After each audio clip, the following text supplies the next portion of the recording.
Hinikayat ni Pangulong Aquino ang mga nagsipagtapos sa Philippine National Police Academy ngayong taon na isulong ang hustisya, integridad at dedikasyon sa sinumpaang tungkulin bilang bagong kasapi ng pambansang pulisya.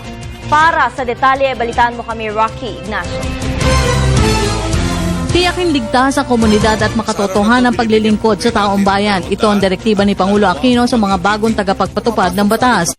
Pangulo sa Philippine National Police Academy 35th Commencement Exercises, Mandilaap o Mandirigmang May Dangal at Ihisipan, Laan sa Bayan, Class of 2014 sa Camp Mariano Castañeda, Silang Cavite. Sa araw na ito, binibigyan pugay natin ng 200 at 2 magigiting na kadete ng Philippine National Police Academy. Matapos ninyong lampasan ang 4 na taon ng mga hamon at pagsubok, tunay nga may pagmamalaki natin ang tagumpay ninyong ito. Kayong sinubok ang tatag at hindi nagpatinag. Sinukat ang husay at lakas at nagpakitang gilas. Kaya't ngayon ay taas noong humaharap sa taong bayan para sabihin, mga boss, handa na kaming paglingkuran kayo. Sa harap ng 202 nagtapos, sinabi ng Pangulo na dapat manatili silang sandigan ng taong bayan sa kaayusan at kapanatagan, dala ang mahusay na karakter na hinubog ng integridad. Si Police Cadet Glenn Tabo Santalices mula sa Catanduanes ang nanguna at tumanggap ng Presidential Kampilan Award. Sumunod ang anak ng guro na si Police Cadet Brian John Dayag Bakay na tumanggap ng Vice President Kampilan Award. Inaasahan kong malinaw sa inyo kung ano ang tama at mali. Inaasahan kong bilang matupad ng batas, kayo naman ay hindi magkukulang sa pagsunod nito. Hindi kayo magiging pulis na nagmamaneho ng walang lisensya o magpapasimuno ng tompats. Hindi ninyo hahayaan ang sariling maging kasangkapan sa pagtakas ng preso o kay ay maging bomberong usad pagong kung sumaklolo pagtapos ng negosasyon. Sa halip, magsilbisa na kayong bantayog ng katarungan, integridad at serbisyo.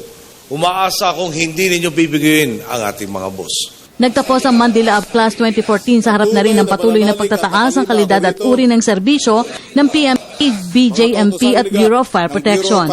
Ang tinitiyak ko naman, kung handa kayong tumalikod sa tukso, kung handa kayong tugisin ang tumatakas sa batas, at walang takot kayong susuong sa peligro para protektahan ang inyong kapwa, magiging katambal ng inyong serbisyo ang tiwala ng bawat isang Pilipino.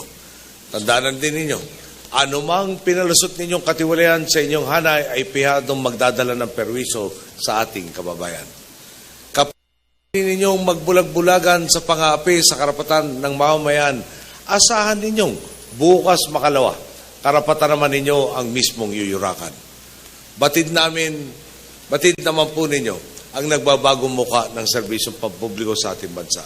Ayon sa Pangulo, kasabay nito ang modernisasyon kabilang ng pagkakaroon ng lahat ng armas sa PMP, 300 fire trucks at fire station, 187 ang magiging miyembro ng PMP, 10 sa BJMP at 5 sa Bureau of Fire Protection. Walang magic na ginawa upang mabili ang mga kagamitan ito. Sunod lang ang inyong mga pinuno sa kanilang mga sinumpaang tungkulin. Ngayon, mas may kakayahan na ang ating unipermadong hanay. Inaasahan nga po natin na kung paano ginampanan ng inyong pamunuan ang kanilang tungkulin, ganun din ang ipapamalas ninyong katapatan bilang mga bagong produkto ng PNPA. Formal lamang ipinaabot ng valedictorian na kahandaang magbigay ng tunay na serbisyo sa tao. Itinuring nitong bantayog si Pangulo Aquino na matatag na Pilipinong tumatayo sa wastong paninindigan. Pagtiyak pa nito na walang sentimo na masasayang mula sa buwis na ginamit mula sa kanilang libreng pag-aaral. Kapag nababanggit ang mga salitang tunay at tapat na serbisyo publiko, may isang taong unang pumapasok sa aking kamalayan. Siya ay walang iba, kundi ang ating pinakamamahal na Pangulo, Benigno S. Aquino III. Kayo po ang bantayog ng taong may matatag na paninindigan sa ngalang ng serbisyo publiko sa mga Pilipino. Kayo po ang aming inspirasyon sa paglilingkod at pamumuno sa ating bansa. Ang inyo pong pamamaraan ng pamumuno na inuuna ang kapakanan ng iba bago ang sarili ang siyang naging hamon sa amin para pamarisan. Batid po namin na ninanais ninyo at ng sambayanang Pilipino na maging magagaling at matitinong opisyal kami na magpapatupad ng batas. At kayon po, aking ipinagmamalaki sa inyo na ang nasa harapan po ninyo ay 202 miyembro ng PNPA Mandilaab Class of 2014 na hindi lamang magagaling at matitino, kami rin po ay nag-aalab na magsilbi sa bayan. Para sa telebisyon ng bayan.